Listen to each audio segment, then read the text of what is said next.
They want more. Crime babies looking for food, starvation, the recipe. Skal du til at bygge din hjemmeside i WordPress, så har vi gjort det sidste for dig. Is the word of the day and every crew. Don't let it go. It's from the days of old. Time is up, but some still do not know. Can I make up my mind? Is it worth the dime? Do I have to take a minute just to make it mine? Life's never fair, but don't listen to the TV. Go out and take a listen to the streets with the people in the slums and the homeless bums with degrees and degrees sitting under a tree. It's not easy in the world for the poor man, the one that brought you to reality. See, they don't want you to know about the black sheep, leaving 7 rows to the 12 families all around the globe with an ancient code. Is it really asking a lot to say a death old? Cause we sitting on the earth looking back at extinct, and I'm standing on some ground that's about to sink. I ain't scared for a minute, I ain't about to blink, but I documented for the world what I see and think. Feel we on the call and up and we on the break. All Congress gonna do is waste paper and ink. Vote or die. You voted and you'll die. You can have it both ways, can't say it's a lie. You can march all you want, but they playing you wrong. They only understand war, it's the same old song. They want war, all they really want is a war. Diversionary tactic to make the big score. The diamonds in the morning, you know they want more, but they wanna keep you low, so they manifest the war. War, all they really want is a war. Diversionary tactic to make the big score. The diamonds in the morning, you know they want more, but they wanna keep you low, so they manifest the war. Like the lotus coming out of the mud with colors, I create envy in those with power but jealous. I unify the poor with my song, the hell with the others. Descended the way they treat indigenous brothers, cause I understand we link forever. They try to hate us even though that we keep it together. I'm not talking about controlling the air or the weather. I'm talking about maintaining the truth, the high endeavor. A rebel drops bombs in the midst of trouble. The free world counterattack and now there's double. But nature gets the shit in the way to settle. If you stop the machines for a minute you might hear, but they won't cause the TV's whisper in the ear. And capitalism has eyes that don't tear, and they cloud up and get crazy and won't steer. And like an ab, it's hard to get an ass to listen. Living like this is like living in prison. It's hard to keep hope when you're living in prison. The spiritual thoughts, so yes, the mental prison. The outside, yes, it's got to get through. Something's gotta die, so something here can live. Your life is nothing if you got nothing to give. Keeping the spiritual, yes, disguised as religion. Controlling your mind, the mental prison. They want war, all they really want is a war. Diversionary tactic to make the big score. The diamonds in the morning, you know they want more, but they wanna keep you low, so they manifest the war. War, all they really want is a war. Diversionary tactic to make the big score. The diamonds in the morning, you know they want more, but they wanna keep you low, so they manifest the war. Alright, folks. 1 2 1 2 1 2. Check it out. War. Yo, let me know how the audio is doing. I think it's doing alright. Hopefully the audio is good. If it's not, let me know. Maybe I need to turn it up a little bit on the mic. But having said that, I hope everybody is having a wonderful day. As good as a day as possible, given the circumstances, whatever you're doing in your life or whatever the political stakes are, all of that, you know, it's the same old game,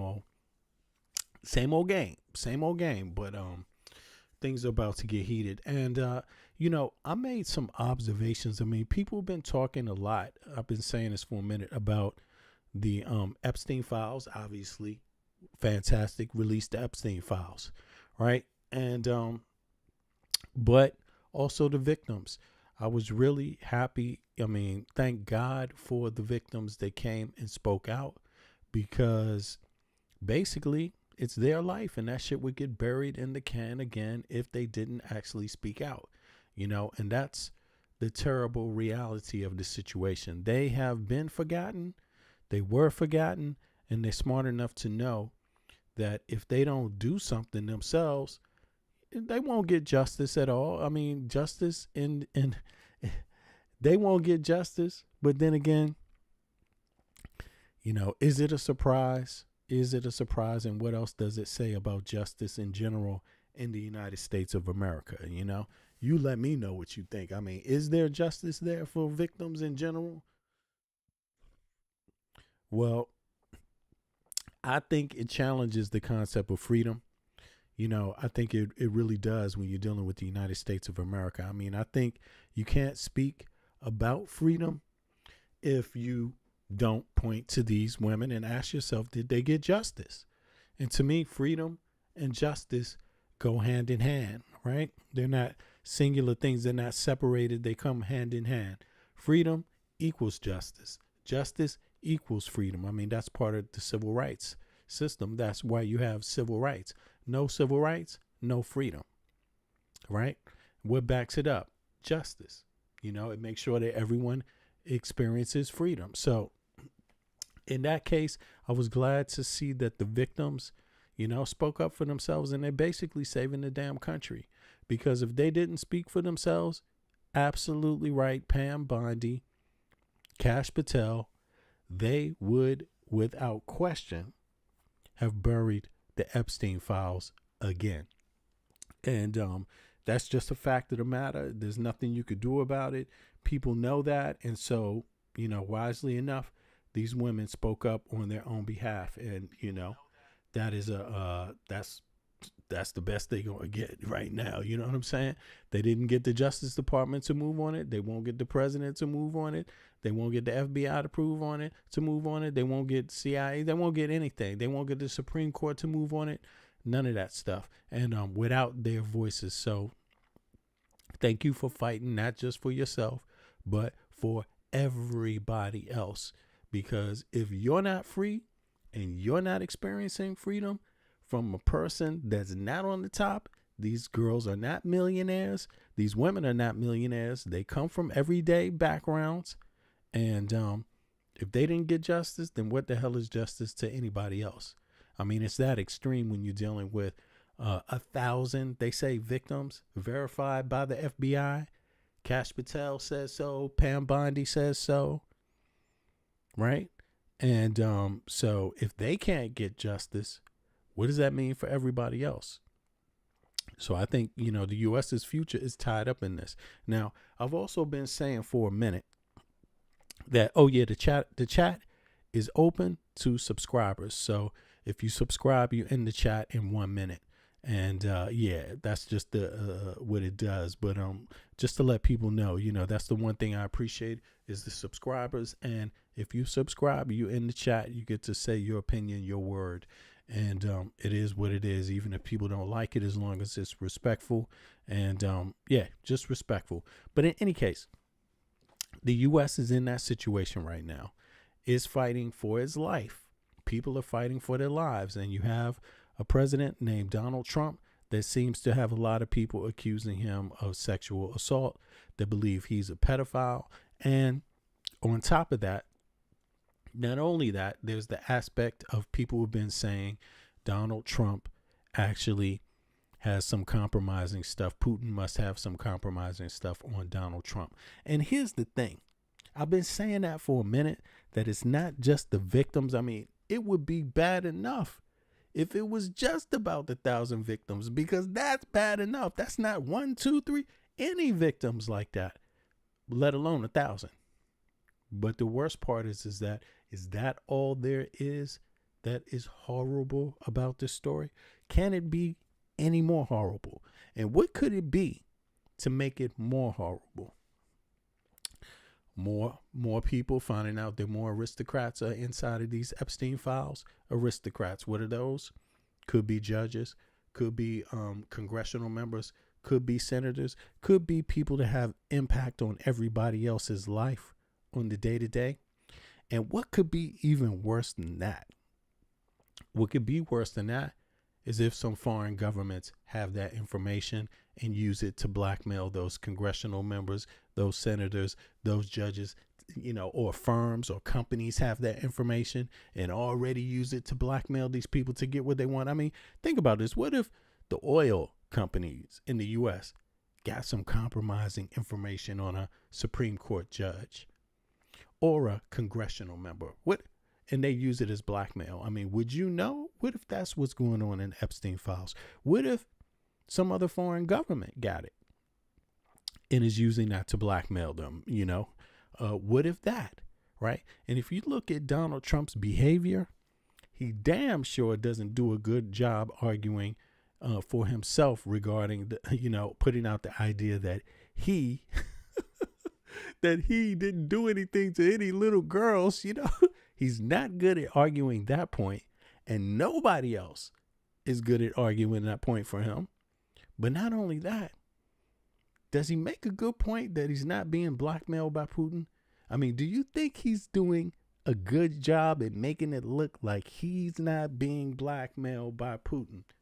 Do you think he looks like that? Or does he look and act strange as hell? Well, in any case,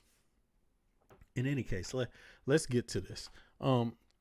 As you can see, everybody remembers that Putin and Trump met. Yes, they did. They actually met. And it looked really, really, really, really strange. People scratched their heads. It was reported that who's the White House secretary again? What's her damn name? The White House secretary? Whatever the heck her name is, something Barbie, whatever her name is, Barbie who wears the cross, right? They said the media people inside media, people inside the White House press said that she acted really, really strange, right? Based on whatever it is she was looking at with Putin and Trump, like that she looked just different. And they did a lot of reporting on that, right? Here's some of the pictures. As you see, it says next time it's supposed to be in Moscow, right? 5 takeaways after Trump and Putin's Alaska summit. Then there was the fact that in the copy place, in a hotel, in a copy machine in the hotel, they left the schedule for what rooms they would be using, what people, contact information and things like that inside of the Trump administration, where the meeting would be held, what rooms were being used for what, and contact information to certain people. That was a leak. That was a security lapse. So then people find that out, right? But we didn't know that something else was actually going on right at that exact time. So let's review whatever it was that was going on at that exact time that has just come out. Let's see here. Yes, Director of National Intelligence Tulsi Gabbard recently revoked the security clearances of 37 intelligence professionals, including a CIA officer who may have been serving in an undercover capacity at the time. This decision, made under President Donald Trump's directive, has sparked significant controversy and internal conflict within the U.S. intelligence community. The Wall Street Journal.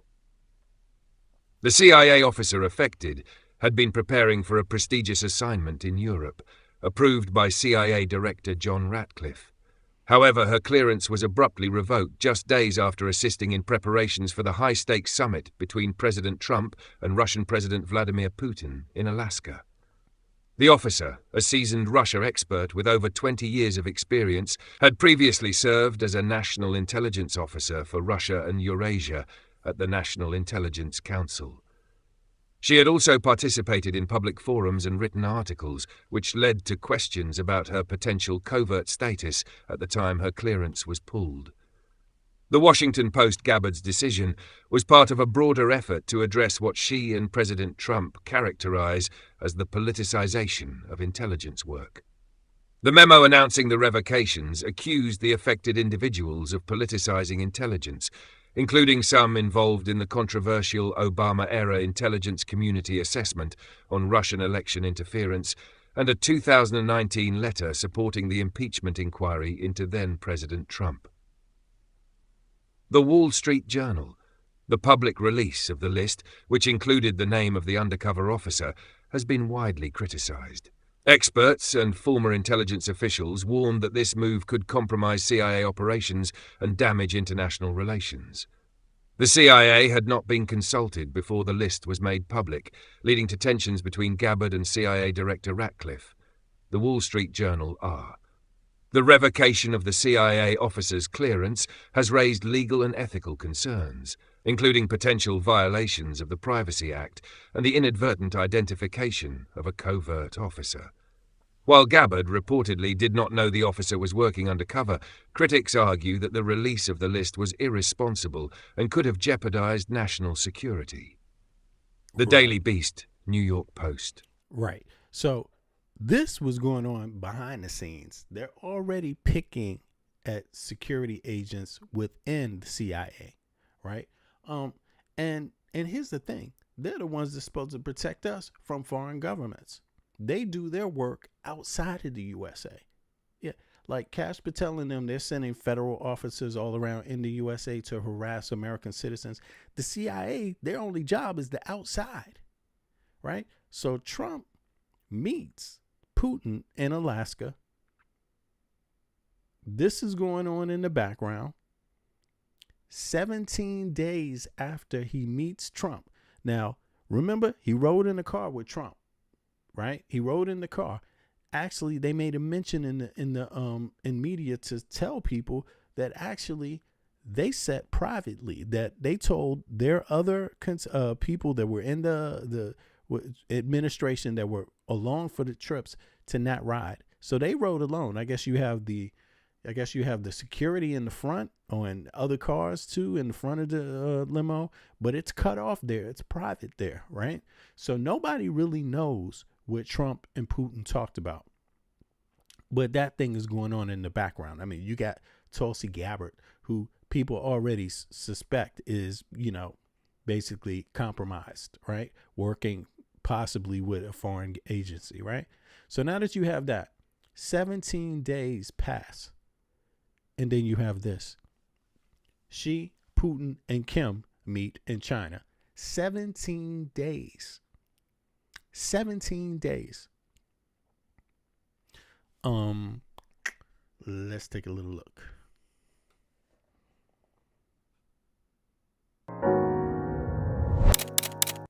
Hold on, let me let that music pass real quick. All right, here we go. The Chinese president and his wife welcoming guests arriving for the commemoration. The arriving international dignitaries will take a group photo together. What you think they're talking about? I'm sorry. If Putin is in Alaska meeting with Trump and nobody knows what Trump talked to him about, of course, it's under the guise of Ukraine, which we know they have no intention of doing a damn thing about. That's obvious. They just strung the U.S. along, strung the American people along, Trump tried to run interference and string the EU along on some idea that they're meeting for peace. Of course, nobody really believes that, right? Except maybe MAGA supporters believe it, right? But the EU doesn't believe it. Within the last week, you already have reports with the Portuguese president said he basically called Trump a Russian asset, right? Do Americans follow that? I mean, you just let me know in the chat. Put a one in the chat. Do Americans follow that part of the story, the espionage part? Because it seems to me like that might be the most important part of this scandal. Of course, the girls and the victims, their lives, the fact that their rights were not protected and that they've been trampled all on, that's horrible enough. But if you ask me, it seems like the bigger danger would be if the Trump administration or Trump himself is really selling out the USA. It seems to me like treason and blackmail to Trump might be the bigger worry that the media might want to discuss. But you don't really see that in legacy media, right? I don't really see it in so many podcasts. I mean, maybe it's because people aren't comfortable talking about it. I'm not really sure. But this is 17 days after Trump met Putin in a bizarre meeting that nothing came out of. So obviously, whatever they talked about had to be what they got out of the meeting, because they didn't get shit related to the Ukraine out of that meeting. Nothing. They got nowhere. You see, this is 17 days later. And Putin is meeting with Xi and meeting with Kim. Does that seem so innocent? Does that seem like it's just a coincidence? Like, I don't know. You tell me. To me, it seems like this is going to be, not that this is going to be a problem. This has always been a problem. People that suspected Trump of committing treason and espionage, blackmail, having blackmail, compromising information on him, things like this. And also just being a treasonous, if you want to call it that. People have been suspecting that for a while, but legacy media doesn't seem to put it together. I mean, you're talking about the same man who left the White House, was accused publicly of sharing top secret information about nukes, nuclear weapons, and other stuff, bringing that out in thousands of pages of documents into his private home and sharing them with who knows how many people who happen to visit Mar-a-Lago. This is the same person. This is how many years later? So to me, it seems like the threat is a lot bigger than just the victims at this point. And but in any case, let's read a little bit. Xi and Putin and Kim united front. I mean, come on. It's saying it right here. United front. A huge Chinese military parade, okay? The leaders of China, Russia, and North Korea have appeared in the public together for the first time in a show of solidarity. Massive military parade in Beijing. This is the same time Trump is not showing this same thing with NATO nations. You can't get Trump to do this. You could get him to meet Putin, but you can't get him to stand in solidarity with NATO members. The leaders of China, Russia, and North Korea have appeared in public together for the first time in a show of solidarity at a massive military parade in Beijing. So Putin 17 days ago comes out of Alaska with Trump privately. Nobody knows what the hell they talked about. Whatever it is they talked, nobody knows what information was shared. Nobody knows if Trump gave him some top secret information. Nobody knows that. It's not even being reported about. Nobody even asked in legacy media. Nobody even asked. I think they asked, what did you talk about a little bit? But they let Trump sidestep it. But they didn't ask, did you pass any information? They didn't just get specific about their questions. It's almost not even been addressed. 17 days later, he's talking to Xi. He's talking to Kim. What's being talked about? What is it? Are they talking about something about Trump? Are they talking about something that Trump has done for them or doing for them or willing to do? President Xi Jinping said that the world faced a choice between peace and war as China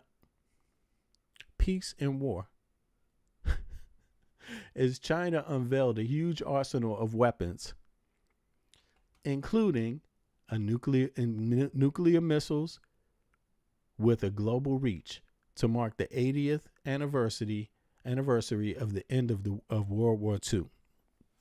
I mean, don't get me wrong. I don't take that as a threat, but you can kind of read between the lines when they say the world faced a choice between peace and war. So if the world faces the choice of that, where do people fall? What war? What war are they talking about? I mean, they talking about peace. Okay. You don't choose peace. Then what? What's the war about? What war? Who's supposed to be on what side of what war? And it seems to me like they already have the idea in their mind very clearly that it's one or the other. Now, the display was not just a look at where China has become or how far it has become. It was a showcase of where the country is going. Xi played a role of global leader prepared to stand alongside two of the most sanctioned leaders in the world, Vladimir Putin and Kim Jong-un. Okay, so they're already caught. All of them are caught in a conflict in Ukraine. First of all, China supports Russia in Ukraine. North Korea supports Russia in Ukraine. NATO is composed of the EU and of the United States and Canada, right? And a couple others, Australia, right? Now, Okay. So are they talking about Ukraine? Right? What are they talking about? Are they going to stop sending weapons to Putin? Are they going to stop assisting him? Right? Because they're involved. North Korea is providing soldiers in Ukraine. You see? So to me, when you put these things together, Putin meets Trump 17 days ago, and now he's meeting these folks.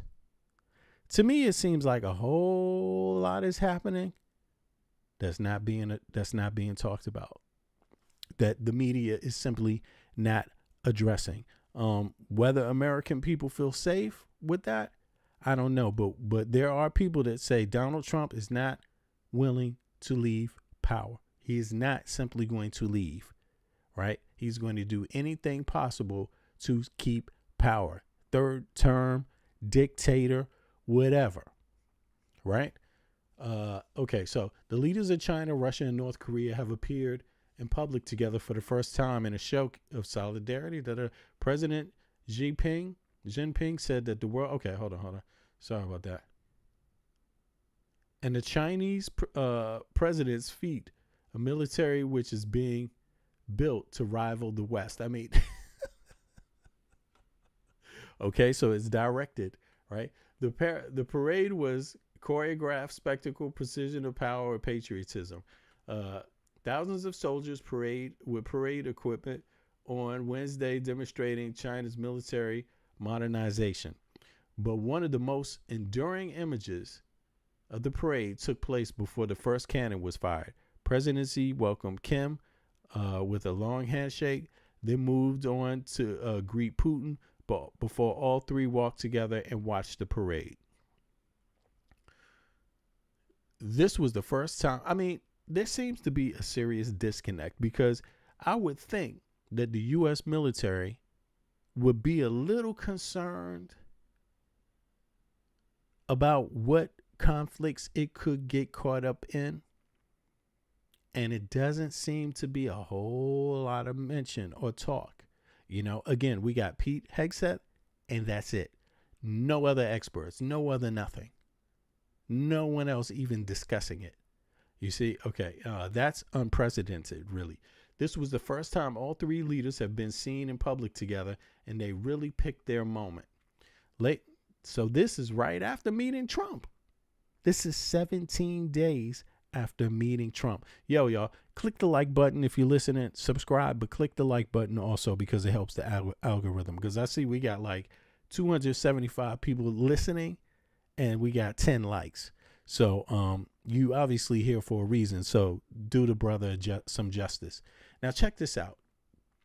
This was the first time all three leaders have been seen in public together, and they really picked their moment. Later on the sidelines, Putin and Kim met, with Putin praising Pyongyang for sending soldiers to fight in Ukraine. What's up with Trump? What the hell is up with Trump? I'm predicting he ain't going to do a goddamn thing. Personally, right? I'm predicting he's on the side of Putin, period. While running interference for Putin in NATO. That's my opinion. That's what it looks like to me. I'm not saying I know. I'm saying I'm just guessing based on what it looks like to me. Right? Later on the sidelines, Putin and Kim met with Putin. Okay. Putin and Kim joined 24 other dignitaries who have been invited to the Beijing parade. Former top leader. I mean, what is the whole issue with this? I don't get this. Like, Trump could meet with Putin, right? But why isn't Trump there too, since he agrees so much with Putin? Kim Jong-un, he said nothing but nice things about, and Xi. It seems like why wouldn't you go? What would the point in not going since you're actually on their side? You know, Trump talks like he's on their side. He talks like they are okay, people he can deal with, right? Former top leader, but he's not going, obviously. I wonder what that's about. So that's so strange. it doesn't match up, But former top leaders China also stood at the Tiananmen. What is this? Oh, Tiananmen. I'm sorry. Damn.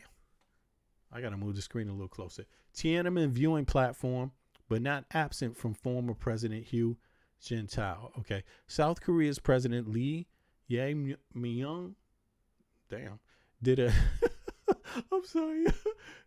I'm just reading this right now, so I have to work the names out. Lee Jae-myung did get an invitation, but turned it down. Indian Prime Minister Narendra Modi, who met with President Xi earlier this week, also was not present. Okay, he wasn't present. Among the world's leaders, attendees were Iran's President Mossad, exactly. Pakistani PM, exactly. So, this all happens 17 days after Trump meets Putin. I mean, this didn't happen before they met Putin. This met after. So all these folks get together after Putin meets Trump. To me, the natural question is, what the hell did Trump tell them? What did they get from Trump? All right, now let me get in the chat here real quick. 2 seconds. Sorry about that. Let me see something. What does it say? Another day. Well, guess what? Guess who's living in Trump's head rent free? The Epstein files are. He's mad at Congress, and Congress is living in his head for rent free. The entire country, Chicago's in his head for rent free. Obama's in Trump's head rent free. Yeah. See, this is code word for somebody must think somebody's stupid. And no, I'm not. I'm going to keep talking about Trump because I have the right to. Okay. And also, I believe everything that I'm saying. So, at least I actually have my shit together when I'm talking about Trump. I mean, right now, Americans, and we're going to go over that, are pissed off at Trump. And, they're not pissed off at Trump for no reason at all. If you pay taxes to somebody, just like any business, if you pay for a service and you don't get your service, you should be pissed unless you're a loser. But some people do that in the U.S. Some people are cool with that, or they're trolls. Okay, no one's afraid of North Korea. Oh, yeah, well, hey, I wouldn't be afraid of North Korea. But you see Putin and China and Xi meet. I mean, I don't know if afraid is the right word, but to ignore and pretend like this didn't just happen in your face. I'm very curious about that approach. And it's the same thing to meet Putin and to ignore that you already don't know that nothing was going to come out of there in the first place about Ukraine and that he's just leading people on, to ignore it and not just already take the position that, no, they're planning something. People don't meet for no reason. To not just take that opinion, even in the media, to me, that's crazy. If you ask me, that's just playing along with what what anyone would want, any enemy of the U.S. would want, any enemy of NATO would want, just to pretend. I mean, believe it or not, the United States does have a role to play, or did have a role to play, right? And did play a role. Right now, the U.S. is not playing it. So that changes things. And this meeting kind of shows you. I mean, it shows you, because people are like, yeah, we got Trump. This is what we know. So let's go ahead and meet now and get planning. Now, they're obviously meeting for something. And the man said in the beginning, what did he say? Check this out. This is crazy. He said, President Xi Jinping said the world faced a choice between peace and war. So obviously that's what they're making plans for. Peace or war, either one, whichever one you want. But that's what they're making plans for, because that's what the dude just said. That's what he's talking about. Right. So I don't know what, plans they have, but usually you're either strategizing against your opponent or you're strategizing against your opponent. What way are they strategizing? I guess peace equals trade, and war equals something else, war over trade, But in any case, most of the Western leaders opted out to attend China's Victory Day. Okay. The two that did make the journey, Robert Fico and Alexander of Serbia, posed in photos with Putin after. Okay. That's interesting. Slovakia and Serbia showed up. They all watched. They all watched at around 50,000 spectators, all vetted in advance. Right, all vetted in advance, attended the parade. Okay. There we go. President Xi inspected thousands of troops. Okay. China showed off its stealth attack drones. Okay. But in any case, what's going on? What do you think is going on here? Do you think the U.S. has anything at all to be worried about with this meeting? Or do you just think it's just another typical meeting happening any other day of the week that would always normally happen under any other presidency at any other time? Like, what do you think? If you think it's a normal meet, put one in the chat. If you think the U.S. has something to be concerned about, put a 2 in the chat. I'm just curious what people think. Yeah, let me see here. Oh, my goodness. Then we get into something else. Okay, let's see here.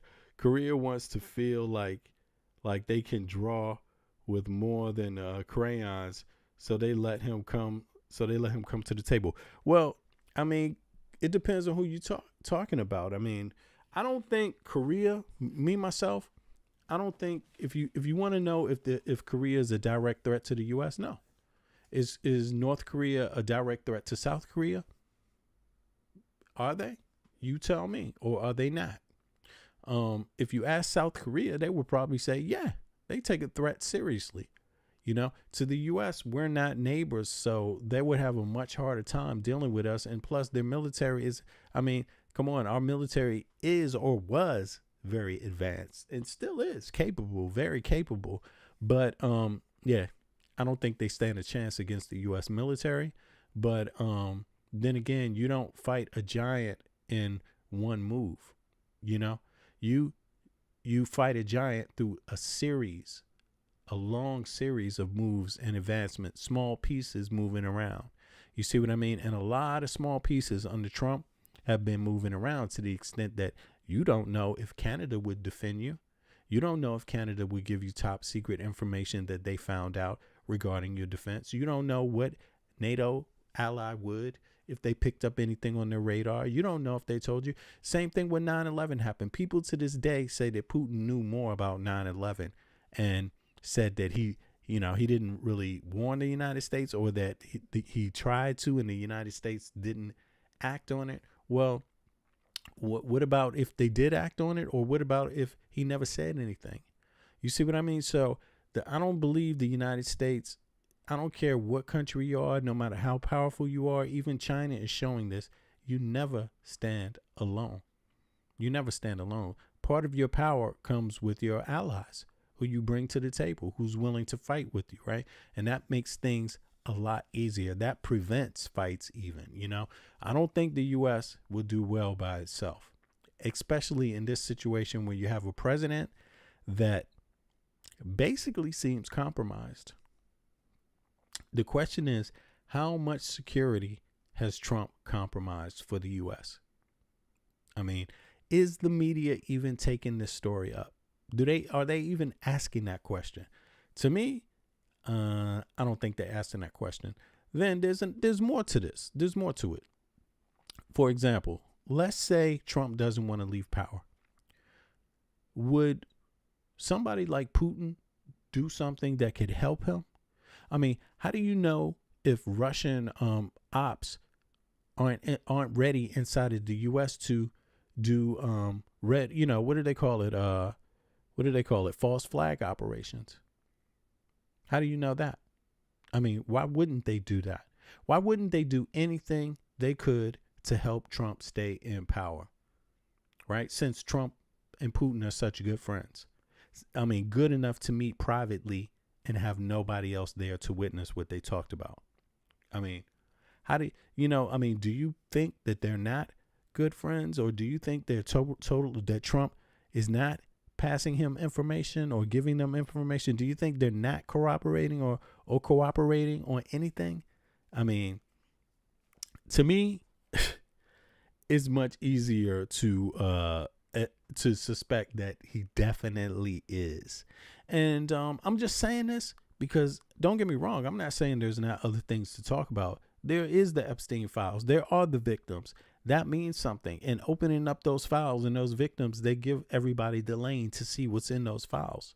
But Trump is definitely not the only person in those files people need to worry about. He's the president, but it's already obvious with Trump that it doesn't matter what's in the Epstein files or not. He is compromised somehow, some way. I mean, if he was willing to have that kind of behavior around Epstein, then why the hell wouldn't he have that type of behavior when he was in Russia doing a beauty pageant? Why wouldn't he? You know, that's what I don't understand. So it seems like there's more to the compromise shit than just the Epstein files when it comes to Trump. You see what I'm saying? Now let me see who else is in the house. PG. Okay. Oh, okay. I don't. Let me see. Yeah, he got a series of questions, you know. But and then also there's Hakuna. Man, he's only one person in those files. He's only one. Yeah, he's definitely only one person in those files. There's a whole heap of lot of other people in those files, and I'm pretty sure he's not the only civil servant or government person that's been elected that's in there. And I'm not talking about the presidency. I'm talking about the way these congressional members are acting. They're acting like either some of them are in it, and I wouldn't be surprised if they are, because a lot of them been caught up in scandals very similar to this. Gates already. I mean, come on. There's loads of them. There's loads of them. Senators, possibly, but even judges, you know. And I think it's better to be safe than sorry. That's how I would look at it. You know, it's better to be safe than sorry.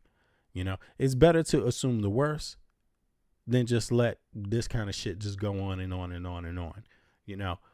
And again, I'm only asking this question and putting this out there. It may not make a lot of sense right now to a lot of people, but again, this series of events that I just laid out happened all within 17 days.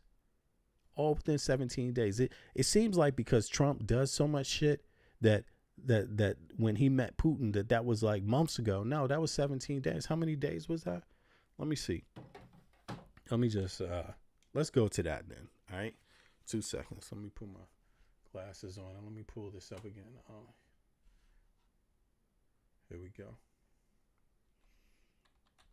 How many days ago did Putin meet Trump in Alaska? Just to be sure for people, you know. Maybe I don't want to make any mistakes, but let's see here.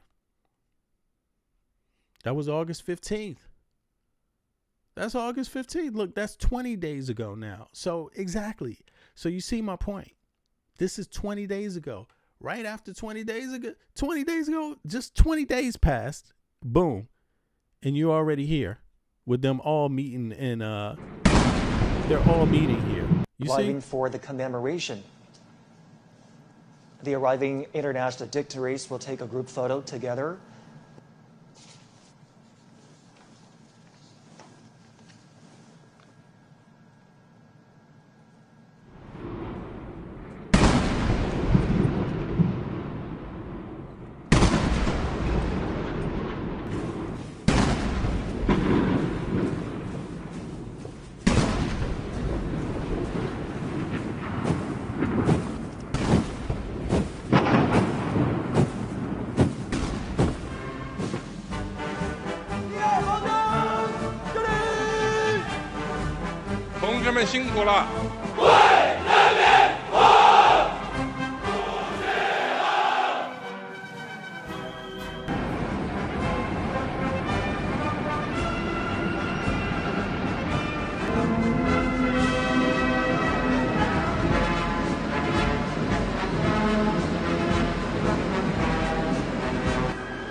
All right. In any case, hopefully people get the point. But yeah, exactly. Dems are on the other side. Dems could be are in the files too, obviously, because look, if you got 1,000 victims, right, then you have a whole lot of damn other people too. You see what I'm saying? You got a whole lot of other people too. And I don't think people should make this. Again, I think the reason why I'm bringing this up is not about Dems and Democrats, because people need to think past that and think about their country being overthrown. You know, think about this country as it being your country, not Democrats and Republicans' country, but the taxpayer country, the citizens' country. So a lot of people get caught up on this Democrat Republican shit. And of course, when you're dealing with party issues, of course you would be. So let's say, for an example, Democrats want health care for everybody. Republicans don't, right? They don't want that for everybody. They don't want that to be built in the tax code. Now we can talk politics, Republicans and Democrats. But this shit about espionage, that's not a Republican or Democrat thing. That should be a citizen thing. That has nothing to do with Republicans and Democrats. You know, and I think when I think the Republicans largely use that to cover up what's in the files by saying it's a Democrat hoax. That's what Trump does. He makes it about not citizenry, not about espionage, not even about the victims. He makes it about what?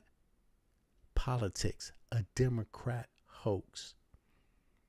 And okay, for the people that want to believe that it's a Democrat hoax, or the people that are comfortable with that language right about now in this situation where you see this 20 days ago in Anchorage, Alaska, with these two MFers riding off in a limousine, nobody else in there, both of them telling their aides to stay out of the limousine.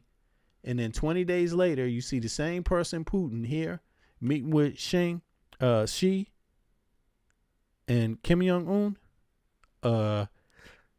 That's not a Democratic Party thing. You know, when we talk about the Chinese, we don't give a F about their political parties, really. Nobody's sitting around saying, oh, that's this party and that other Chinese party. Nobody's saying that when they talk about NATO nations. Americans don't say that when they talk about NATO nations. They never bring up any parties, and there's way more parties in every other NATO nation than there are in the U.S. But they never bring it up. They say this country, that country. They make very stark contrasts, good or bad, right? But for some reason, they don't do that when they want to talk about espionage and and who's in it, who's in the Epstein files and sex trafficking, which you know is most likely a honeypot, because people don't go through that much work just for thrills. They don't go through that much work for thrills for 2 decades. No, they're collecting information on people for 2 decades. That's a hell of a blow to a country. No country can survive that without addressing it. No country, no matter how powerful you are, you cannot. Which shows you why the EU kicked Elon Musk ass the hell out. They didn't go for that, and they tried to run the same game in the EU. Disinformation, trying to link Russian propaganda people from the Russian state up with locals on the ground in different countries, trying to get them to align with their purposes so they can put out mutually beneficial disinformation against the state. Man, they shut that shit down in the EU. Only people that ain't shut that shit down is in the U.S. The Americans sat there and said, nah, this is the Democrats saying that. Shit, you better look ahead. You better look bigger than that. If you looked around the rest of the EU, the rest of the NATO countries, shit, they ain't got nothing to do with Democrats, yo. They got something to do with sovereignty. Sovereignty. And the U.S. doesn't appear to have it right now. The U.S. does not appear to have sovereignty right now. Not when you got a president that's having private meetings with somebody like Putin, and then on the flip side of it, he's worried about the Epstein files. Of course he is, because he's in it. And of course he's likely blackmailed because he's in it. I mean, if he's in it, the likeliness of him being blackmailed because he is in it is gigantic. It's gigantic. So yeah. To me, it seems like this is the one big story, the real story. The victims is a real story, is definitely a real story. But I think this time everybody's the victim. Just because they didn't do anything about these girls, these women, these girls, when they were victimized, nobody gave a shit 2 decades ago. Everybody's the victim now. Because they were used as slaves, likely in a honeypot, collecting information on dignitaries, American aristocrats, politicians, judges, and whoever else, high up people, maybe corporation people, and other foreign people. To me, it seems like this is the main story of the Epstein files. And looking at it, you can see it in plain sight. If you ask me, all of this shit going on with Putin and Trump, this is in plain sight. This is for everyone to behold. You can't miss this story. And I think a lot of people see this shit and just can't deal with it. Just can't deal with it. Something they hope and wish is not real. But hoping and wishing ain't going to make it go away, because look what's going on here. You can hope and wish all you want. 20 days after that Putin meeting with Trump in Alaska, which was a strange ass meeting to have in the first place, this is what you got out of it. This is exactly what people got out of it. Putin taking his ass right over there to China to tell him exactly what he is going to get out of Trump. So, and if I was other countries, I would be very, very cautious. Not cautious, but prepare, because it looks like they made some deal. If I was a pessimistic person, which I am when it comes to politics, which I am when it comes to ideas like espionage, I would be saying they're planning on making moves on people and creating some conflicts, doing some things, using Trump as a patsy to create problems that they can clean up on and benefit from, which is, of course, what you would use blackmail for, to be able to get someone else to be your patsy. You see what I mean? To get someone else to create your problems for you so that you can come in and be the hero. So you can come in, forcing people into shit. Yo, what's up, Donnie? Yeah, what's up, bro? Let me check this out. Yo, everybody hit the like button and the subscribe button if you haven't subscribed, but please hit the like button. Let me see something here. Yeah, I got you, Donnie. Let me see something. And then Hakuna says, I just wish everyone else could see it's bigger than politics.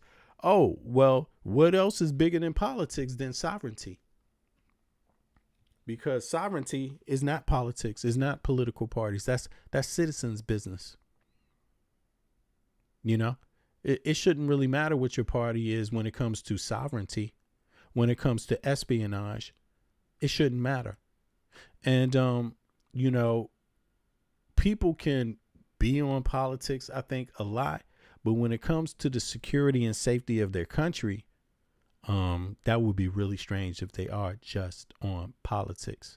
If it only matters who said what from what party and not what was said or what was done, the outcome for you ain't going to be any better. You see what I mean? So, yeah, I mean, I don't mind talking politics.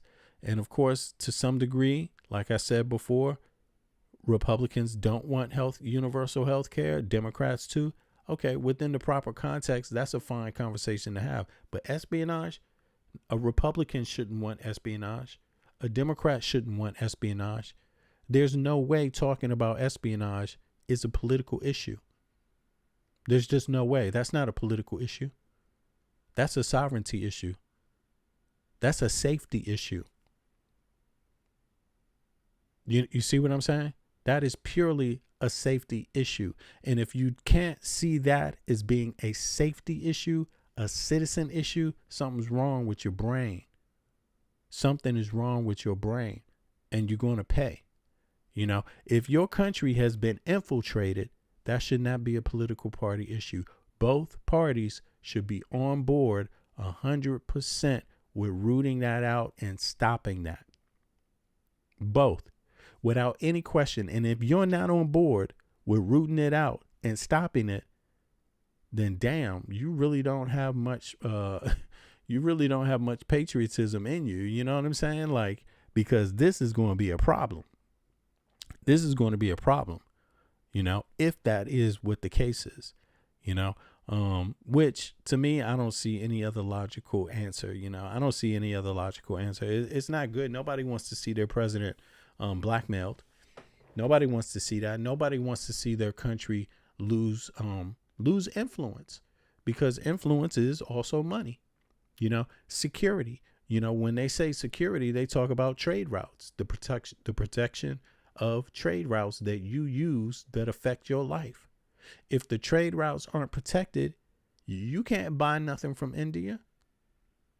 If the trade routes aren't protected, you can't buy nothing from nobody, because it won't get to you, because the trade routes aren't protected. So if these trade routes are protected by who, they're going to be protected by Russia and China. Because, yeah, you could do that if you want to, but you'll probably be worse off. You'll probably be having to pay them for protection of those to get your goods. That's just like adding another tax on your goods. You know, at the end of the day, you see. So, I don't know. Not having good relationships with South America, that's not good. At the same time, you don't have those trade routes protected. That would be catastrophic, because you depend on South America also. Americans depend on trade. You're not going to, unless you want to get your ass out there in the field and start growing some tomatoes like tonight, your grocery shelf is going to feel the effects. Your pockets are going to feel the effects. You know? I mean, and it's not as simple as 1 or 2 or 3 or 4 or 5 years transformation. No. That's like 20, 30, 40 years transformation to make any of those things happen. Infrastructure rollout and changing your society, these kind of things, that shit don't happen with one president popping. You have to have a long-term plan that is, you know, worked on consistently.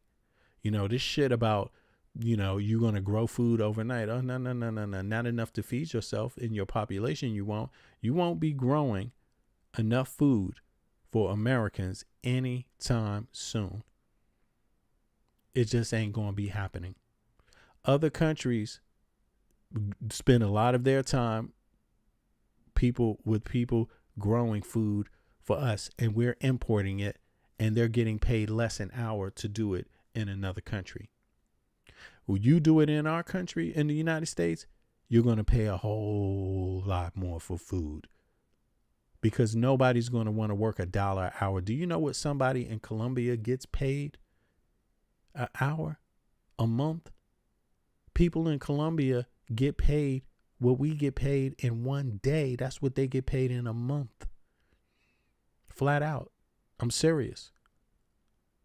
On average. You see, these are things that I think a lot of MAGA folk, they don't think about when it comes time to their politics. They think it's just going to be a easy day. You see what I mean? No, it's not going to be an easy day at all. It's definitely not going to be an easy day. It's going to be a rough one, a hell of a rough day. You see, and it is because of politics, because people voted for somebody that's out to make it that way.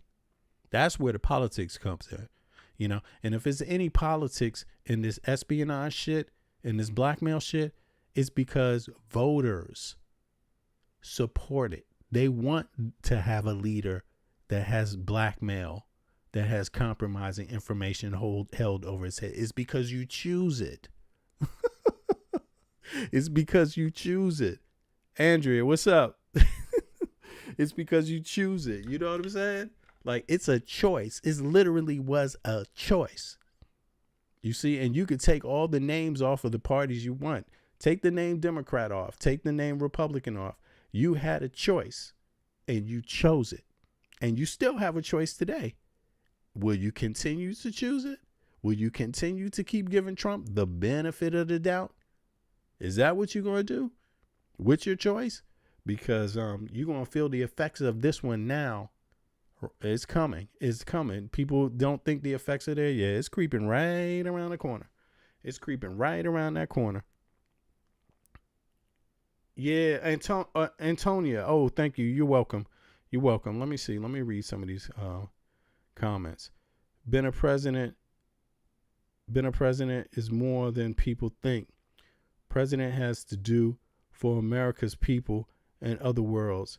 That's a lot of work. A lot of people don't understand that. I don't understand. A lot of Americans don't even understand how powerful their country is and what they're giving up. But more importantly, how the world works and the role their own country was playing in it, because they let the politicians play them. They let particularly, I mean, don't get me wrong, all parties got corruption and things like that, but they really let Republican thinkers really drag the country down, making things oversimplified, convincing them that they are the same. They're not the same. The U.S. was the number one economy on earth. The U.S. had the most powerful military on earth. When that goes away, the number one economy goes away on earth, the quality of life goes away on earth. We let the Republican Party convince us that we don't need farm workers. We don't need to import farm workers from other parts of America. They let them convince them of that, and they never even asked the question, who the hell is going to work on the farm if it's not them? They never asked that question. They looked at these people like they were taking something, when in reality, they were willing to come here and work for less because they could go back home half of the year and live okay, where we can't do that if we work on that farm. If we work on the farm for the same wage, we're the ones eating the food they're growing, we can't actually live at all. And they just didn't even think about that. That is the most ignorant thing you could do. All countries have immigrant workers. All countries. All. Everybody uses somebody from another country that's even less off to come in and do some type of work. That's what capitalism does. That's what it does. It's not a bad thing if you use it in a useful way, in a way that works for everybody. You see what I mean? I mean, it's okay. But if you abuse people, you take it too far, it doesn't work that way either. But if a person can work in your country, come across the border, work for, the plant season, whatever season it is that the farms are growing food, come in there, plant the stuff, cultivate it, cut it down, and then go back home for a half of a year and go home with more money than they would if they stayed in the country, while providing us with food cheaper than it would be if we worked on the farm. That's a winning deal for everybody. But that's what the Republicans fucked up, man. They just fucked it up, you being bigots, being goddamn bigots. At the same time, they're ripping off their own constituents, because while they're busy pointing the finger at these same workers, they ain't really trying to do shit for the people anyway. The Republican Party, they're not even trying to give them health care. And they're still paying federal taxes right now. And they can't even get compensation on the health care shit. That is crazy. There's no other country that functions that way on earth. None but the United States of America. 2 seconds. Right. So, yeah, I mean, this is some bizarre shit going on, and I think it's very, very American. Very, very American. I know that the EU, if they had the same set of circumstances, oh, no. They would have seen the sign coming. They saw the signs coming with Elon Musk a while ago, with this Russian propaganda a while ago. They did something about it. You know, they have functioning countries still. Canada saw it. Canada talked about it. Canada did something about it. The only people that didn't do anything about it was in the U.S. They talked about it, but they literally had a party that embraced it. And it really is embracing Putin, is embracing a dictator, a person who treats his own people like shit. You see what I mean? That's the craziest part about it. No, Americans that wouldn't want to live under Putin, but yet for some reason they actually think he's good. A person that hoards power for 30 years? You prefer a person that hoards power every 30 years than living in a country where they have to change presidents every 4 years? You think that's more freedom in Russia? That makes no damn sense. That makes no sense at all. That makes things less free when you allow people to monopolize the top. That makes it less free for everybody on the bottom, you know. But that's how I see it. But let's continue, man. There's more to this. Yeah. Let me know your thoughts on that, y'all. Let me see here. I'm gonna chime in on a couple more things. Now let's go. Let's go back to the United States, all right? Now, oh shit. Did I miss this? Right. This is the latest news. And it's Mr. Trump again. New York Attorney General fights back, appeals to reinstate $500 million real estate fraud penalty against Trump. Right. You see? I mean, Trump, he's just a straight up criminal, right? Bourgeois town. What else do you got? I got the bourgeois. You got people protesting all over the United States of America. These are real human beings saying, what the hell is going on with Trump? Get the hell out of our city. I mean, this is what people feel. You know? So, for all the people out there that seem to think that, you can't see what's going on in the U.S. from outside of the U.S., it's everywhere on social media. This is all you find. Look, this guy, D.C. under siege. Look, more.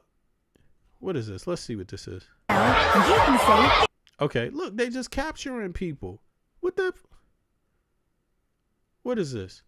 Amtrak police, right? This is on Amtrak. What is this? Union Station? This is in Union Station, the metro.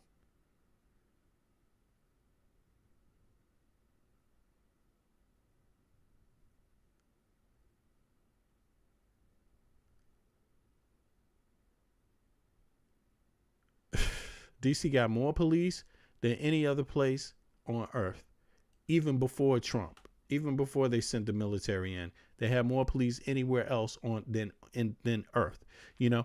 And I had this conversation. They talk about they find crime in DC.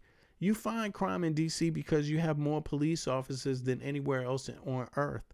You go to other parts of the United States, people don't want fucking police, and they don't have police.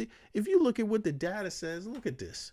This is ridiculous. Let's just look at the data on that question, just so people have an idea, right? State by state, how many police are there? Hold on, let me see something. Can I get in here real quick? Okay, here we go. How many police are in each?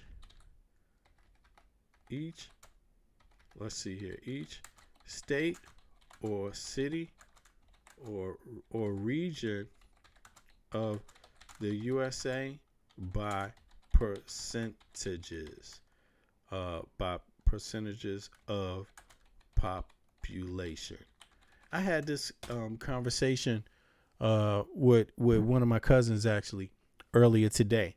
And it's like, shit, I know this because I travel, so I get to see. And I'm like, yo, people are doing shit all over the country, but one thing they know is that they don't want police all up in their business, so they don't hire so many damn police. So therefore, you don't find so much crime. But you have crime. There's signs of crimes anywhere. Look at this. This is here. Let's just go to this, just so everybody can hear it for themselves. Short answer first. The usual way this is reported is police officers per 100,000 residents. To convert that into a percent of the population, divide the per 100,000 number by 1,000. e.g., 250 officers per 100,000 equals 0.25% of the population. Below, I give the latest readily available state-level figures, rates per 100,000 people, from recent public data and convert them to percentages. Sources: World Population Review's 2025 State Police Officer Estimates and Federal BJS FBI Staffing publications. Methodology noted. World Population Review, top states, highest officers per 100,000, percent of population, per 100K, percent equals per 100K per 1,000. 1 New York, 655 per 100,000, 0.655%. World Population Review 2. Maryland, 637 per 100,000, 0.6337%. World Population Review 3. Louisiana, 614 per 100,000, 0.614%. World Population Review 4. Virginia, 594 per 100,000, 0.54%. World Population Review 5. Alaska, 585 per 100,000, 0.585%. World Population Review. Bottom states, fewest officers per 100,000, percent. 2. Utah, 293 per 100,000, 0.293%. World Population Review 2. Oregon, 301 per 100,000, 0.301%. World Population Review 3. Washington, 313 per 100, 0.313%. World Population Review 4. Minnesota, 317 per 100,000, 0.317%. World Population Review 5. Vermont, 323 per 100,000, 0.323%. World Population Review. Notes on cities and regions. City level and regional numbers vary widely. Small towns often have higher per capita officer rates than big cities. The FBI's Crime Data Explorer and BJS's LIMA's CSLEA reports are the primary sources for city, county, and state staffing counts. They publish officer counts and rates that you can convert the same way. For city-level breakdowns, you'll want FBI UCR Crime Data Explorer or local state CJ offices.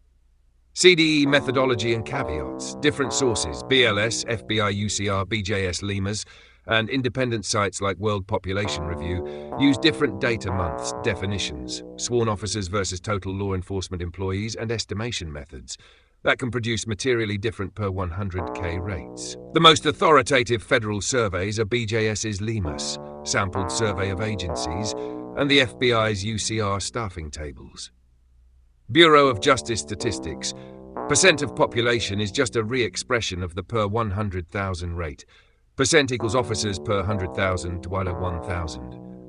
These numbers change year to year. If you need the most recent by month, year, or a complete 50-state table or city metro breakdowns, I can pull and compute a full table right away from the primary sources. Would you like me to pick one, produce a full 50-state table showing officers per 100K and percent? Or pull city metro numbers for a set of cities or a particular state region? If you want the full table, I'll generate it now from the latest public datasets and show that you're looking for the share of police relative to the population, expressed as percentages, for all US states plus the District of Columbia, D.C. Here's how it's calculated. How to understand the numbers. Most publicly available sources report police officers per 100,000 people. To convert that into a percentage, you simply divide by 1,000. For example, 600 officers per 100,000 residents, 0.60% of the population. Nash US state data, 100,000%, based on the 2025 figures from World Population Review. Jurisdiction, officers per 100,000, approx percent of population. There it is. So New York, 655.655%. Maryland, 637.637%. Louisiana, 613, 0.614%. Virginia, 594.594. Alaska, 585.58. we could stop it right there because you can see as soon as it gets to D.C. right here, I mean, it tells you as soon as it gets to D.C., DC's not even a state, and it jumps up to 722. So that tops the scale right there. That tops it. You see, so DC, even before you had the federal government, the federal troops, the damn National Guard, it's 722. You see what I'm saying? Per person, per thousand. You see? So that's the thing right there. You know, it's already got more police. So if you go, let's say, hold on, this ain't even all 50. Let's see who else is here per person. You could say Virginia is lower now. Now let's take it to what else can I ask to kind of break that data down? Look at this, Utah.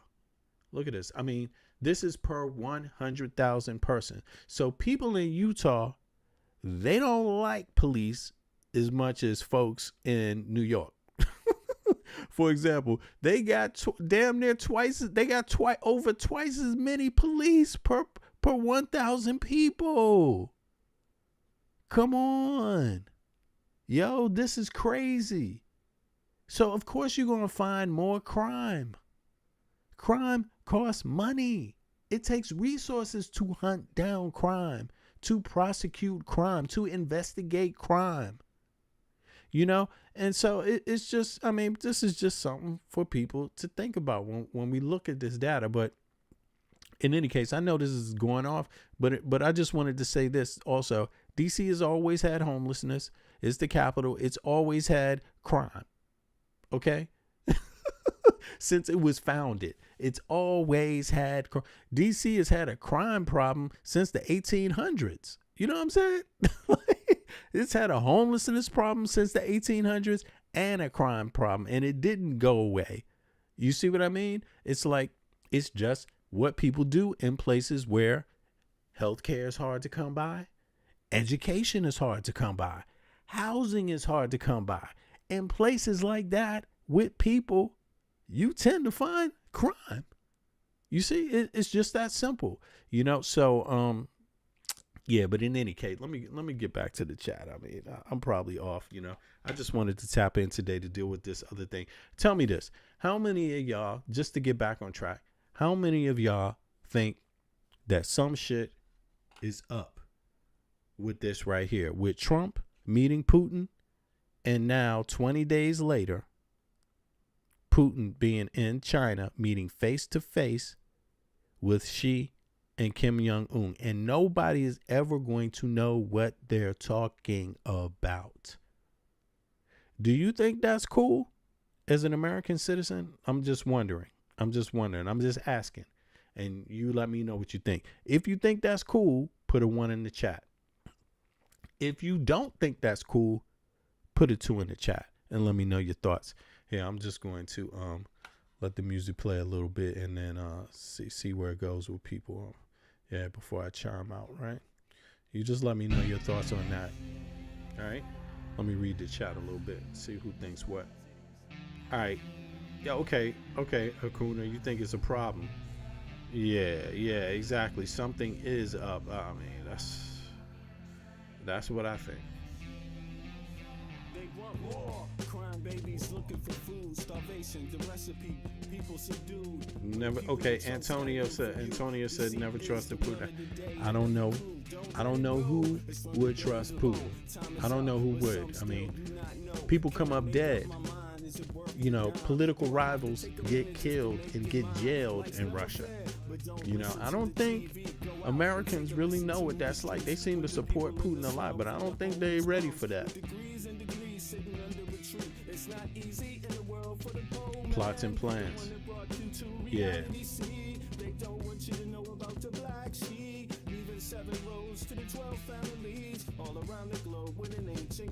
All right, y'all. Well, I appreciate it. I'm gonna be back.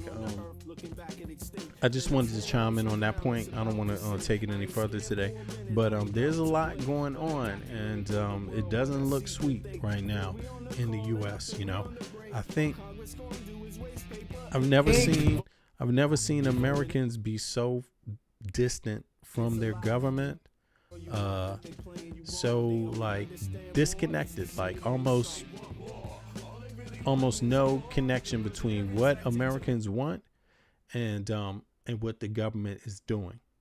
You know, the approval ratings for Trump are at an all-time low, and you know, I don't know. To me, it just seems like folks need to really get this one out of the way and get this dude out of here, because something doesn't, something, shit can happen any day of the week.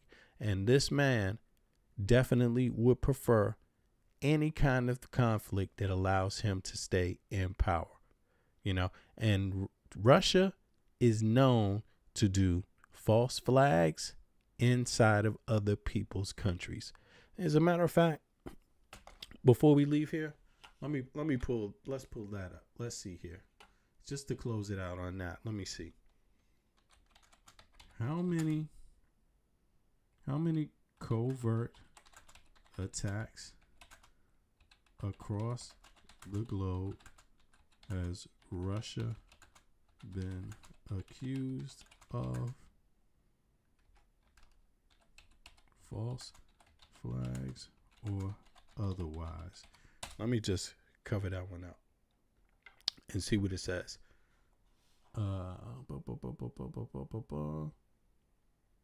I mean, there's bound to be a lot, but I think a lot of times people aren't even aware of the modern ones, of the ones that are in current history. But let's see here.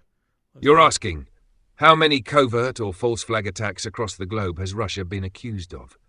This is a complex issue. There's no definitive count, but we can review key reported incidents where Russia, or its predecessors in Soviet times, has been accused of staging covert attacks or false flag operations. Historical and well-documented incidents. 1. Shelling of Manila, 1939. Soviet forces shelled their own village to accuse Finland and justify starting the Winter War. Yep. This is a classic false flag incident. Wikipedia 2.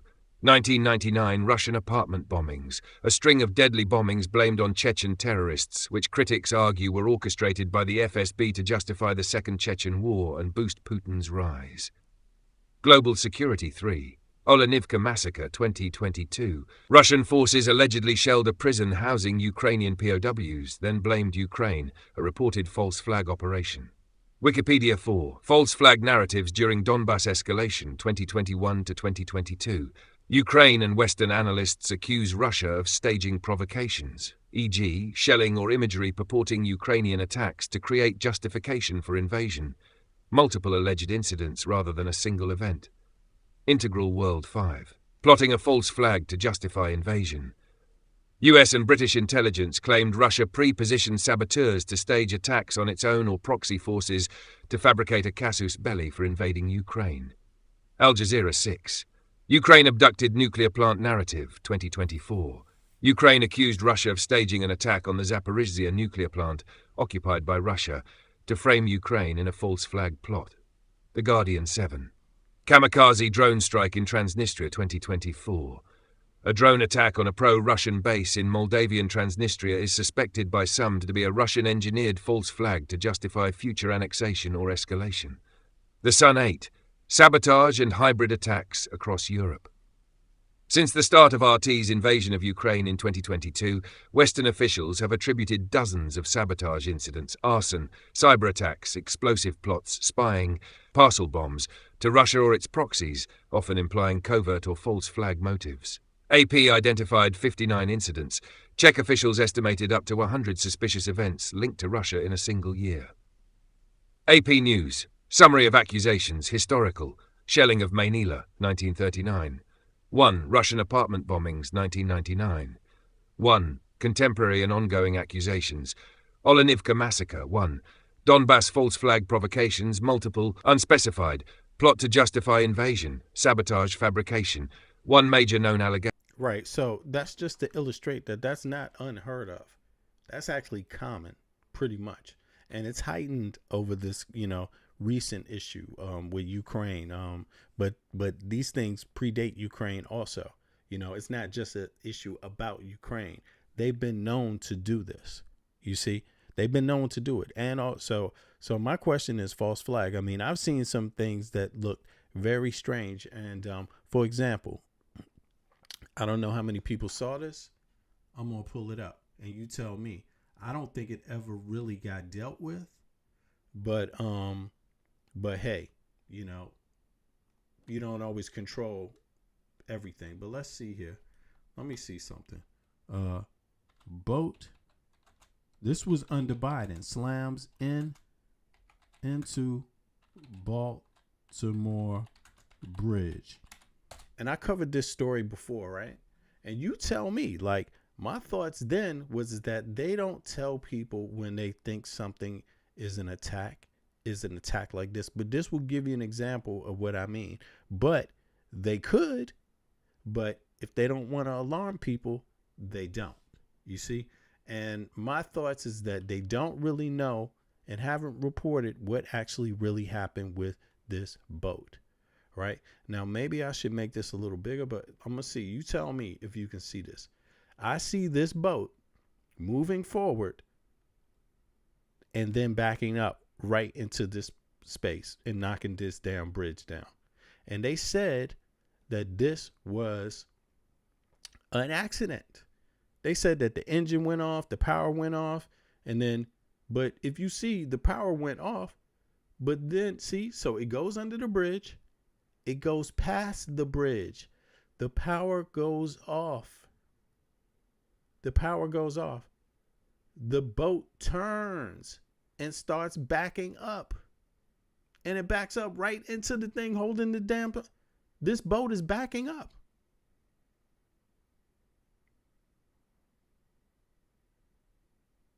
There it is. There it is. I don't know how that's an accident. But it's damn sure not just the power going off. Somebody turned that damn boat. Someone turned the boat for it to back up and crash into that thing. Now, I don't believe they told people what they suspect, and maybe they don't say anything because they don't have the proof. And if you don't have enough proof, what are you really going to say? Or if you do have proof, depending on how you deal with it, it is what it is. But going back to these other things, these type of attacks right here, false flags and things like that, that are more direct than this kind of, people, they say all the time that Russia orchestrates these things. It's been recorded. Accidents, explosions, fire. Now, it would be only false flag is if you could accuse someone else inside of your country of doing it. And so my thoughts have always been, what if Trump gets Putin to help him do a false flag in the U.S. that allows him to create a conflict that allows Trump to stay in power? Now, my thoughts on that is like this. Normally, the military is supposed to stay out of civilian things, elections and blah, blah, blah. But that ain't no civilian shit. If Trump is getting a foreign country to aid him in any type of way, to interfere in life at all in the U.S. in a covert way, I don't see why the military should be standing down for an attack. That's an attack. So in any case, y'all, I'm out. I'm going to catch up with y'all later. Just something to think about for the people that, that feel me, and we'll see how it goes. Until next time, I'll be back in a few hours, y'all. Y'all be good. All right. Where's this at? Yeah, there you go. Peace.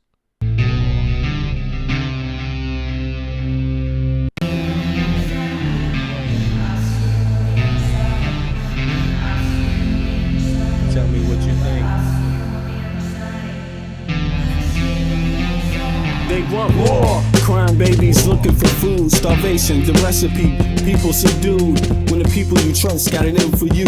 Deceit is the word of the day in every crew. Don't let it go. It's from the days of old. Time is up, but some still do not know. Can I make up my mind? Is it worth the dime? Do I have to take a minute just to make it mine? Life's never fair, but don't listen to the TV. Go out and take a listen to the streets with the people in the slums and the homeless bums with degrees and degrees sitting under a tree. It's not easy in the world for the poor man, the one that brought you to reality. See, they don't want you to know about the black sheep, leaving 7 roads to the 12 families all around the globe with an ancient code. Is it really asking a lot to say a death old? Cause we sitting on the earth looking back at extinct. Then I'm standing on some ground that's about to sink. I ain't scared for a minute, I ain't about to blink, but I documented for the world what I see and think. Feel we on the call and up and we on the break. All Congress gonna do is waste paper and ink. Vote or die. You voted and you'll die. sky. You can have it both ways, can't say it's a lie. You can march all you want, but they playing you wrong. They only understand war, it's the same old song. They want war,